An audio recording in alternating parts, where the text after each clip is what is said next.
2 टेकी couples थे, US में काम कर रहे थे। कंपनी उन्होंने इंडिया के हेडक्वार्टर्स में भेजा।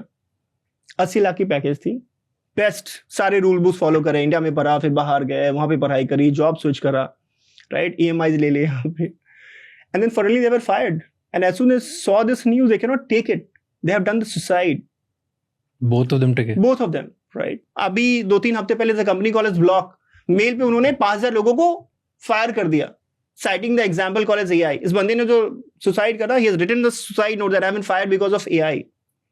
ब्लॉक ने 10,000 लोगों की कंपनी है, 5,000 लोगों को एक दिन में फायर कर दिया। और द प्रॉब्लम इज ब्लॉक खराब नहीं कर रही थी, they were doing profits. Oracle ने जो फायर करा, Oracle has been doing all time well, they are not doing bad, that's why they have done the firing. So ये वाले इंस्टेंसेस और होने वाले हैं। एज अ सिस्टम स्क्रिप्ट हमारी लिमिटेड है, और that's one of the biggest challenges right now. I think that's what, and it will happen way more faster because stock market reward करता है ये बात। exactly, and every time it happens those companies are getting benefited. हाँ, उनका stock price up जाता है, तो now ज्यादा लोग फायर कर रहे हैं just as a sign, may be ऐसा कोई इम्पैक्ट नहीं आ रहा, जस्ट दिखाने के लिए देखो हमने फायर किया ताकि उनकी स्टॉक प्राइसेस अप हो जाए। exactly, ये एक एक फोमो जैसा हो गया कंपनीज के बीच में। See, what I see today in AI, everyone is confused. No one have the absolute answer or the perfect solution of the AI. Everyone is confused. A company is confused कि boss मैं AI की वजह से लोगों को higher करूं, pause कर दूं या फायर कर दूं। स्टूडेंट्स कंफ्यूज है कि बॉस मुझे AI सीखना चाहिए या फिर मेरे को AI नहीं सीखना चाहिए, या फिर अगर AI सीखना चाहिए तो कोडिंग मेरे को सीखना चाहिए कि नहीं सीखना चाहिए, बिकॉज AI कोड कर देगा, राइट। हमारी जो टीचिंग इकोसिस्टम है अनफॉर्चुनेटली वो ऑलरेडी पहले से कंफ्यूज है, कि पहले जो पढ़ा रहे थे वो भी बच्चे कह रहे थे कोई फायदा नहीं है, हम यूट्यूब से जाके पढ़ेंगे, अब तो AI आ गया है, अब क्या पढ़ाए। So everyone is confused right now, right? And in this highly confused state, people who are not strong-headed, people who are not trained for how to be flexible, I think ये जो instances are very unfortunate today, but I think we can see a lot more in the coming days to come. Let's take example of IT Mumbai itself. जो भी उनके best professors हैं, right? They might be in the late 50s.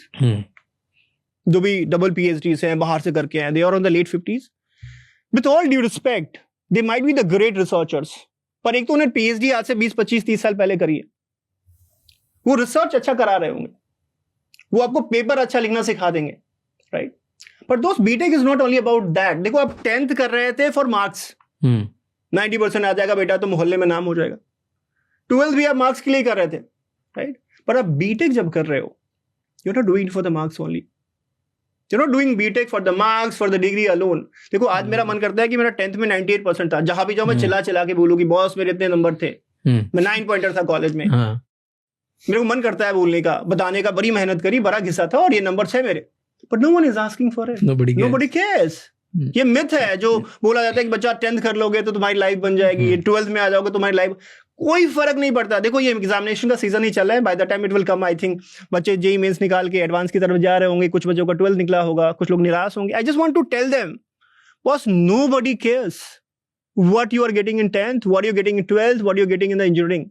Nobody literally cares, especially in today's age. Nobody will get you a job आपके marks को देख के। तो अगर आपका कम आ रहा है या ज्यादा आ रहा है, doesn't matter at all. और इंजीनियरिंग स्पेसिफिकली, राइट, इंजीनियरिंग आप कर रहे हो ताकि आप प्रोफेशनल बन पाओ, आप आज के दिन का कोड लिख पाओ जो 20 साल पहले का नहीं था। With all due respect, all these professors, they have not written a single line of code जो आज के दिन में relevant है, कोई नहीं है। There's no one. You take any ID, you take any college in the world, they don't know कि अभी सैम अल्टमैन क्या मॉडल्स में लिख के दे रहा है। They know theory, वो मशीन लर्निंग पढ़ा रहे हैं, पुराने अल्गोज पढ़ा रहे हैं। No one is teaching क्या ट्रांसफॉर्मर होता है। No college in the country they are not being taught. And then we say that boss हम क्यों नहीं बना रहे यार। जस्ट थोड़ा सा मैं कॉन्टेक्स्ट स्विच कर रहा हूँ। You know, as a country, India, we have seen different phases of the revolution. पहले हमारे यहाँ खाने की दिक्कत थी, देन एग्रीकल्चर रिवॉल्यूशन आया। जब एग्रीकल्चर रिवॉल्यूशन है वहां पे हम बाहर वालों से डिपेंडेंट थे, कि बाहर वालों ने हमें बताया कि भैया ये पेस्टिसाइड यूज कर लो, ये केमिकल्स यूज कर लो, ये टेक्नोलॉजी यूज कर लो तो तुम्हारा खाना बढ़ जाएगा, ग्रीन रिवॉल्यूशन आएगा, मिल्क रिवॉल्यूशन आएगा। We did it, but then also we were dependent on the west countries to teach us कि कैसे अपने ही घर में हम अपने फसलों को उगाए ताकि हम अच्छे से खा पाए। We were dependent then. Next came the industrial revolution. Industrial revolution में भी बॉस हम वेस्ट पे ही डिपेंडेंट थे। उन्होंने पहले फैक्ट्रीज बना ली, उन्होंने मशीन बना ली, फिर उन्होंने भेज दिया हमें, हमने यहाँ पे चालू कर दिया। हम बोले ठीक है हम सीखने में काफी तेज है। We are very flexible, we are learn fast, we are smart folks, और खुद को हमेशा सेटिस्फाई करते रहे कि वी आर द स्मार्टेस्ट, लोग जल्दी सीख लेते हैं, राइट, सेल्फ ग्लोरीफाई करते रहे. इंडस्ट्रियल रिवोल्यूशन के बाद फिर आईटी रिवोल्यूशन है. पूरी दुनिया सॉफ्टवेयर बना रही है, हम उनके सर्विस प्रोवाइडर हो गए. बड़े इसके साथ we all say that IT revolution India में आ गया. आईटी हमने किया क्या? We became a service providers, and service provider को थोड़ा सा और लेम टर्म में we became the servants, right. वो सॉफ्टवेयर बना रहे हैं, हम उनके बदले में कॉल करके बता रहे हैं कि ऐसे सॉफ्टवेयर को यूज करना चाहिए. वो सॉफ्टवेयर बना रहे हैं, उसको हम मेंटेन कर रहे हैं, right. And after all these phase, I think we are again on the step of something called as AI revolution. Already आ चुका है. और अगर आज पूरे वर्ल्ड को हम देखें तो पूरे वर्ल्ड में जो एआई डोमिनेट कर रहा है वो अभी भी सिर्फ यूएस ही कर रहा है. आप चैटजीपीटी ले लो, OpenAI is a US company. आप जेमिनाई ले लो, Google is a US company. आप ग्रॉक ले लो, that is a US company. आप क्लॉडे ले लो, that is a US company. Where are we? अभी हम लोग खुद को इतना ग्लोरीफाई कर रहे हैं. अभी AI biggest India A summit happened few months back, right, and we are saying that global south का सबसे बड़ा इवेंट है. India is creating magic. 99% of the people who are going there, जो अपने चीजों को एग्जिबिट कर रहे थे, they are all rappers. हमने कुछ का खुद फाउंडेशन मॉडल बात ही नहीं करा. हमने अपने कंप्यूट पावर को एक्सप्रेस ही नहीं करा.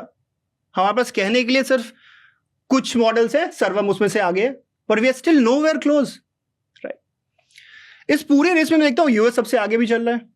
चाइना के पास कुछ मॉडल है, डीप सीक हो गया, क्वेन हो गया. इंडिया थोड़ा लड़खड़ा रहा है अभी. एंड देन पूरे यूरोप में इसका कोई आंसर नहीं है, right? Mistral बन रहा है ना? Mistral बन रहा है, there's no. So the point that I'm trying to tell is that at this juncture also, if we are not able to build those foundational models, I think ये last generation होगा perhaps, which have the opportunity of the wealth creation, right? And if we don't do it, then we are getting to be the permanent slave, because जिस space से AI बनता जा रहा है, वो जो gap है, that's gonna be wider and wider and super wider in the coming days to come. और इसकी रिस्पॉन्सिबिलिटी किसको है? हमारे टॉप इंस्टीट्यूट्स को. वो लोग जिन्होंने एक लाइन ऑफ कोड नहीं लिखा है आज क्या बन रहा है. And that's a biggest challenge. और बिकॉज वो नहीं हो रहा है, no one is focusing around, that's why we are saying that we are not having the right talent, right. And that's one of the biggest challenge that we are facing it. Someone has to take that hands on. आपको वो पढ़ाना होगा जो आज relevant है. आपको वो topics पढ़ाने पड़ेंगे जो आज के 4 साल के बाद भी रेलिवेंट है. See, everyone is talking about AI. AI का जो फूड है या फिर बैकबोन है, that's quantum. I don't know. So quantum, so basically अगर मैं बोलूं, computer science at the core एक मशीन है, और मशीन सिर्फ ट्रू और फॉल्स समझता है. मतलब 0-1 की language, they only understand binary. Every time you type anything, we write any code, it gets translated into the coded into the form of 0 and 1 itself. अब this 0-1 was the fundamental principle with which any computer works, but this has its own challenges, क्योंकि एक बार में या तो आप 0 हो गए या तो 1 हो गए. Of late, people have started challenging this, that why I can be only true or I can be false. Because between true and false, there are infinite possibilities. And on this basic philosophy, a new concept of computing has started. That's called as quantum computing. Okay.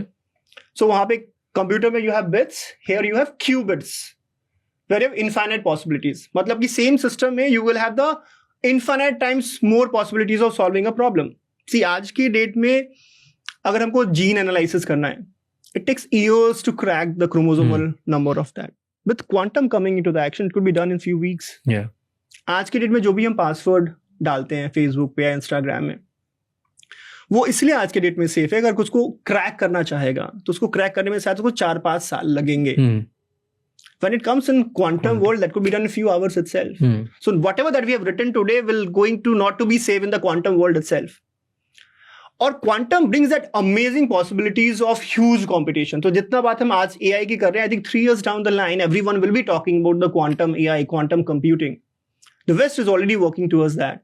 India में भी quantum mission करके government ने चालू करा है. China is also working. But no institute in the country except few IITs were doing more of like a specialization higher that they're talking about the quantum. I want to bring that quantum computing in my upgrad school of tech. So typically what I'm trying to say is that we have to be aware कि क्या है just boasting around कि हम institute of eminence है, हम best institute है. Those IIT से result इसलिए आ रहा है because IIT में जो बंदे जा रहे हैं उनके जीन में ही लिखा हुआ है कि क्रैक कैसे करते हैं. They know how to crack things.